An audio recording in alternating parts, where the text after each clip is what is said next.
I was inspired to teach this course because so few high schools in the United States teach anything about the ancient civilizations of Mexico and Central America. My own kids grew up in Central America and complained about this bitterly.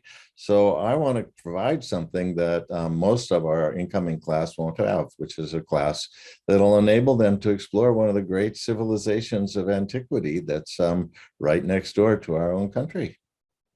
This course will enable you to understand the other, as it were, the ancient civilizations of Mexico.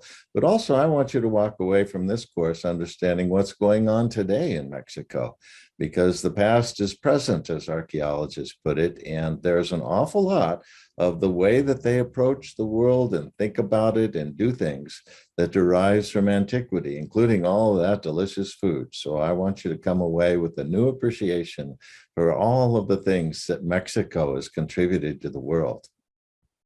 So this course will give you a chance to do something really wonderful, which is to work with some of the most glorious collections from Mexico outside of that country. We have archaeological objects in the Peabody Museum that are just dynamite. I directed the museum for many years and they still love me there. So I get access to these things and we can bring them into our seminar room and talk about the value of these different kinds of objects and talk about religion, talk about trade and the rise and fall of empire. It's really a great, great time. All the students rave about getting to work with some really incomparable objects. But we'll also visit the Peabody Museum galleries, where there's plenty to critique. I want to hear what you have to say about what works and what doesn't in the descriptions and in the selection of the objects. We'll discuss all sorts of things about religion in the course and values. What's important in a civilization? Why did some of these last a very long time and others not so long?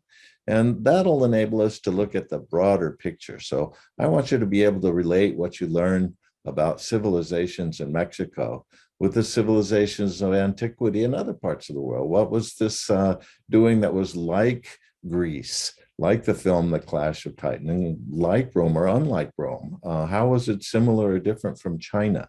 So you can start toying with some really important issues in terms of values and civilizations and what make world cultures tick. So we're looking at the rise and fall of civilizations. One of them, the very first empire in Mexico, lasted for 500 years, was tremendously successful, the largest empire ever created in Mexico and Central America before the arrival of the Spaniards.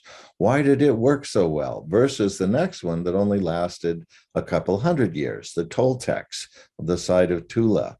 They seem to have been into war and sacrifice big time, which was also taken up in the last civilization. We'll look at the Aztecs, which actually only lasted 80 years until the arrival of the Spaniards. And all of them have one god as a central figure.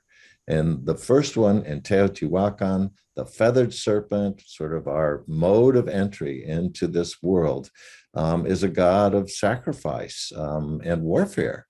But later on, in the case of the Toltecs, it's quite the opposite. So they flip the meaning of this god. Not everything stays the same through time. Sometimes these important concepts and religious symbols flip in meaning. So why did he go from war and sacrifice to one who was against war and sacrifice? And then in the third case, the Aztecs, they're ambivalent as to what he is. Is he related to war and sacrifice? Is he totally against war and sacrifice? So this ambivalence, you see, you'll understand from the longue durée, from the long view of the evolution of this civilization, and you'll be able to understand why the god was so important in Moctezuma's deliberations about what to do about these Spanish invaders. They didn't know if they were humans or gods. Well, you're going to understand the god that made Moctezuma so ambivalent and have such a hard time dealing with this. So in my course, I like to give people a chance to spread their wings. So we have a bunch of short writing assignments. It gives you a chance to grapple with the topic, but not have to put a lot of time and energy and stress into it. And it gives me a chance to look at your writing and maybe give you some pointers or just say, boy, you're already flying. So there are 3 different 2-page response papers. This is where you look at what you did in class, which includes working with these objects and looking at a couple of films and so forth, and what you think about. I don't want a book report. I want your thoughts about the issues we're grappling with in the class. And then, but you'll also be expected to come to the seminar and contribute. You have to pull your weight, read the material like everybody else does. And that makes it a lot more fun for everybody, because then you're debating. You're not just coming in and saying, this author thinks that. You're saying, I think this author's off his rocker, that this really isn't the way to approach it. So I want you to bring a critical mind and a zest for learning and the willingness and the joy of debating things with your fellow students.